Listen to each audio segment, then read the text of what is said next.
O livro do profeta Malaquias. Ele viveu cerca de 100 anos depois que os israelitas regressaram do exílio babilônico, e a sua mensagem foi dirigida às pessoas que estavam morando em Jerusalém já há algum tempo. O templo tinha sido reconstruído e as coisas não estavam indo bem. Basta lembrar as histórias de Esdras e Neemias. Agora, quando os israelitas regressaram do exílio, as suas esperanças estavam bem altas. Eles iriam regressar e reconstruir as suas vidas e o templo, e todas as grandes promessas dos profetas se tornariam realidade. O Messias viria e estabeleceria o reino de Deus sobre Israel unificado e sobre as nações, e traria justiça e paz a todos. Mas não foi isso que aconteceu. Os israelitas que repovoaram a cidade foram tão infiéis a Deus quanto seus ancestrais, o que resultou em pobreza e injustiça. E assim, em Malaquias descobrimos o quão corrupta esta nova geração tinha se tornado. O livro foi concebido como uma série de disputas, e a maioria das sessões começam com Deus dizendo algo, fazendo uma reivindicação ou uma afirmação. E Israel discordará ou questionará a declaração de Deus. E Deus responderá e oferecerá a última palavra. Isso aconteceu 6 vezes. Nas primeiras 3 disputas, Deus expõe a corrupção de Israel, e nas últimas 3 ele confronta a sua corrupção. E a impressão geral que você tem desses argumentos e disputas é que o exílio fundamentalmente não mudou nada nas pessoas. Os corações de Israel são tão duros quanto sempre. A primeira disputa começa quando Deus diz que ele ainda ama o seu povo da aliança, apesar dos seus fracassos. E Israel contesta a Deus rudemente, dizendo: "Como você tem nos mostrado amor?" E assim, Deus os lembra de como ele graciosamente escolheu a família de Jacó como seu ancestral para se tornar o portador das promessas da aliança de Deus, em vez de Esaú, seu irmão, e a família que veio dele, que eventualmente veio à ruína. Lembre-se das histórias de Gênesis e do livro de Obadias. Assim, desde a primeira disputa, Israel é exposto com suspeição, duvidando do amor e da fidelidade de Deus. A segunda disputa expõe um problema com o segundo templo de Israel. Deus acusa o povo de desprezar e profanar o templo. E o povo dispara de volta: "Como temos te desprezado?" E assim Deus responde enfocando as pessoas, como elas são desonestas e trazem oferendas vergonhosas de animais doentes que mostram que eles não valorizam ou honram o seu Deus. Mas não são só as pessoas, são também os sacerdotes que administram o templo. Eles não apenas toleram, como participam dessas formas corruptas de adoração. De cima para baixo, o povo de Deus provou ser infiel. Na terceira disputa, Deus acusa os homens israelitas de traição contra ele e as suas esposas, que eles, é claro, negam. E Deus expõe a combinação tóxica da idolatria e do divórcio que está acontecendo. Vocês têm homens israelitas que se casam com mulheres não israelitas e adoram os deuses ancestrais de suas esposas dentro dos seus lares. Lembre-se da história de Neemias, capítulo 13. E assim Malaquias conecta isso a uma onda de homens se divorciando de suas esposas sem qualquer razão. E as esposas não ligam para isso. E Malaquias diz: não, é uma traição à sua aliança com Deus. E assim, Malaquias transita para o segundo conjunto de disputas que confrontam a rebelião de Israel. A quarta disputa começa com os israelitas acusando Deus de negligência, dizendo: onde está o Deus de justiça? E eles veem a injustiça e a corrupção em abundância e Deus parece não fazer nada. Então Deus responde dizendo que ele enviará um mensageiro que irá preparar o povo para o retorno pessoal de Deus no dia do Senhor. Ele virá como fogo para purificar o seu povo e remover a idolatria, a imoralidade e a injustiça sexual, para que somente os fiéis remanescentes possam se tornar o seu povo.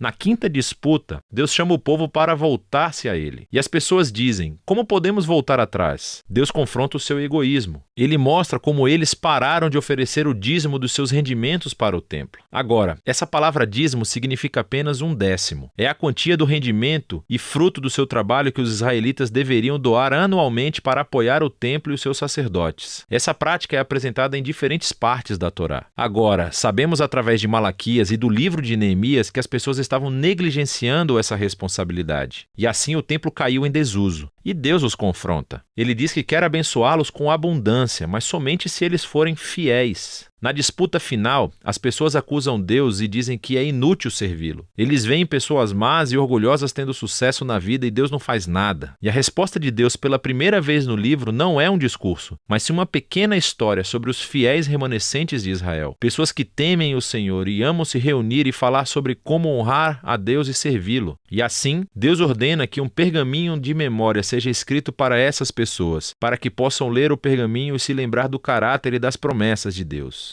Malaquias aqui reflete sobre o dom divino das Escrituras, como elas nos apontam para o passado, para lembrar o que Deus fez para inspirar fidelidade e esperança para o futuro, o que leva à conclusão do livro. Ele capta e desenvolve as imagens da quarta disputa sobre o dia do Senhor que está próximo, mas ela se desenvolve ainda mais. Ele diz que Deus designou um dia de purificação do julgamento que consumirá os iníquos dentre o seu povo. Mas o que a conclusão acrescenta é o futuro dos fiéis remanescentes, porque para eles o dia do Senhor não é uma ameaça, é motivo de alegria. Será como os raios do sol nascente que trazem cura e vida e esperança para o futuro. E assim, as disputas de Malaquias chegam ao fim. Mas há algo a mais nesse livro. Os 3 últimos versos não fazem parte das disputas e, na verdade, são um apêndice final, trazendo o fechamento não apenas para Malaquias, mas para toda a coleção da Torá e dos profetas. Então, primeiro, o leitor é chamado a lembrar da lei, ou da Torá, do meu servo Moisés. Isso lembra a história e as leis da aliança que você encontra nos 5 primeiros livros da Bíblia. Mas então ouvimos esse resumo dos livros dos profetas. Vou enviar o profeta Elias antes do dia do Senhor, que restaurará os corações do povo de Deus. Portanto, essa conclusão resume a Torá e os profetas como uma história unificada que aponta para o futuro. Israel foi redimido por Deus e eles o traíram através da sua rebelião e corações duros, quebrando as leis da Torá. Mas as Escrituras antecipam um dia futuro, quando Deus enviará um profeta, um Moisés, um novo Elias, que restaurará o povo de Deus e curará os seus duros corações. Lembre-se de todas as promessas de Deuteronômio, Jeremias e Ezequiel. E assim, esse apêndice final apresenta as Escrituras como um presente divino para ler,